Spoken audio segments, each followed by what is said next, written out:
আসসালামু আলাইকুম। কেমন আছেন আপনারা সবাই? আশা করছি আল্লাহর অশেষ রহমতে অনেক অনেক ভালো আছেন। আমিও অনেক ভালো আছি। আজকে তৈরি করে দেখাবো কাটলেট।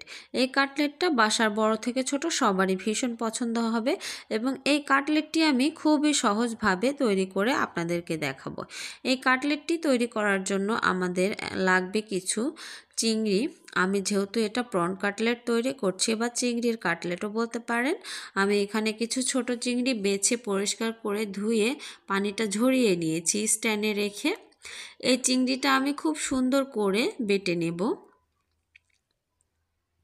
একদম খুবই মিহি করে আমি চিংড়িটা পাটায় বেটে নিয়েছি। আর এখন লাগবে আমাদের স্লাইস ব্রেড। এখানে আমি দিয়ে দিচ্ছি কাঁচা মরিচ বাটা 2 চা চামচ।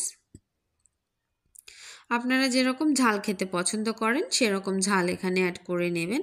দিয়ে দিয়েছি 1 চা চামচ হলুদ গুঁড়া, 1/2 চা চামচ ধনিয়া গুঁড়া, আর দিয়ে দেবো এখন 1/2 চা চামচ লবণ।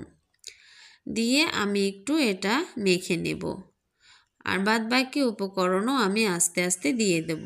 আমি সেই ব্রেড দুটো হালকা একটু পানি দিয়ে ভিজিয়ে আমি এখানে দিয়ে দিলাম। দিয়ে এখন আমি সুন্দর করে মেখে নিচ্ছি। এখন আমি দিয়ে দিচ্ছি আদা আর রসুন বাটা। আপনারা চাইলে এখানে কুচনো আদাটাও দিতে পারেন, তবে আমার বাসায় যেহেতু ছোট বেবিরা খাবে সেজন্য আমি আদাটা বেটে দিয়েছি। আর দিয়ে দিলাম 2 চা চামচ কর্নফ্লাওয়ার।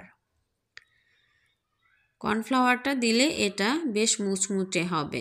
এখানে আমি একটা ডিম একটু লবণ দিয়ে ফেটিয়ে নিয়েছি। এই ডিমটা আমাদের লাগবে। এখানে আমি কিছু টোস্ট বিস্কুট গুঁড়ো করে নিয়েছি, ব্রেড ক্রাম্ব তৈরি করে নিয়েছি গুঁড়ো করে। এখন আমি হাতে একটু তেল মেখে সেই বেটে নেওয়া চিংড়িটা এখন আমি কাটলেটের শেপ দিয়ে দেব। আপনারা আপনাদের পছন্দ অনুযায়ী কাটলেটের শেপটা দিয়ে দিতে পারেন। এটা বরফির মতো করেও দিতে পারেন, 4 কোণা করেও দিতে পারেন, এমনকি গোল বা 3 কোণা যে কোনোভাবেই আপনারা এই শেপটা দিয়ে দিতে পারেন। এখন আমি শেপটা দিয়ে আমি ডিমের মধ্যে দিয়ে দিলাম।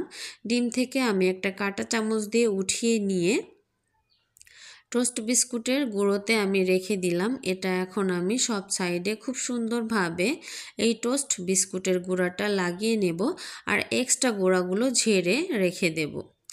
আমি এরকম করে সবগুলো কাটলেট তৈরি করে নেব। সবগুলো তো আর দেখানো সম্ভব না, আমি একটা দেখিয়ে দিলাম। দেখেন আমি সবগুলো কাটলেট এভাবে তৈরি করে নিয়েছি। আমি প্যানে তেল দিয়ে দিয়েছি, তেলটা হালকা গরম হয়ে আসছে। এখন আমি কাটলেটগুলো দিয়ে দেব। কাটলেটগুলো দিয়ে আমি খুব সুন্দর করে উল্টে পাল্টে লালচে কালার করে ভেজে নেব। চুলার হিটটা কিন্তু খুব বেশি বাড়িয়ে দেবেন না, তাহলে অতি তাড়াতাড়ি কালার চলে আসবে আর পুড়ে যাবে, খেতেও ভালো লাগবে না।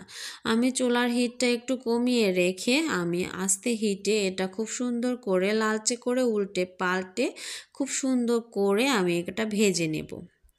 দেখতে পাচ্ছেন কালারগুলো কতটা সুন্দর হয়েছে, দেখে কিন্তু খাওয়ার জন্য লোভ জাগছে। আর খেতেও ভীষণ মজার হয়েছিল, ভীষণ ইয়াম্মি হয়েছিল। বাচ্চারা তো এটা পেলে ভীষণ খুশি হয়ে যাবে। আর আমি যখন এই কাটলেটটা তৈরি করছিলাম আমার সারা বাসা চিংড়ির গন্ধে একদম ম করছিল। এটা ভাজা হতে দেরি কিন্তু খাওয়া হতে দেরি নেই, ভাজার সাথে সাথে কিন্তু শেষ হয়ে যেতে পারে। এটা এতটাই মজা, খুবই ভালো লাগছিল এই কাটলেটগুলো খেতে। তো আমার ভিডিওটি যদি আপনাদের ভালো লাগে প্লিজ একটা লাইক করে দিন আর সাবস্ক্রাইব করে আমার পাশে থাকবেন। আর পাশে থাকা বেল বাটনটা প্রেস করে দিন, নতুন নতুন ভিডিও ছাড়ার সঙ্গে সঙ্গে নোটিফিকেশন পৌঁছে যাবে আপনাদের কাছে। আল্লাহ হাফেজ।